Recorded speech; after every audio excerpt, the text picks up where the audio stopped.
just briefly on a little bit, just building on this discussion, and then what we're hearing from current clients and others that are, knocking on our door and asking how we can help. So to set the stage, I think there's kind of three broadly approaches to what we see with global pay reporting.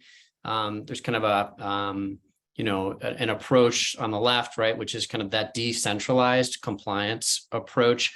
It's country by country, it's local HR that's handling it, and it's less about what Ritu was just describing there in terms of telling the story, and it's more about getting the job done. The reports have a compliance aspect, and it's more of a checking the box type exercise.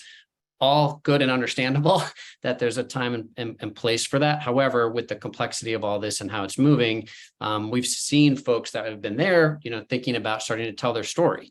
Right. And so there's worry about it, as probably there is among folks on this call. There's an effort to get it right. There's a desire to get it right. And then again, given the complexity, there's thinking about how to get the story right and consistent globally, and a desire to think about the teams that are involved. Right. We're seeing it move from kind of solely with folks that are have a compliance perspective to more folks that are kind of leadership folks in compensation and total rewards, let alone communication, and employer brand, thinking about this. And then lastly, I think if you think of Syndio clients, a lot of them are thinking about that coordinated and sustainable approach.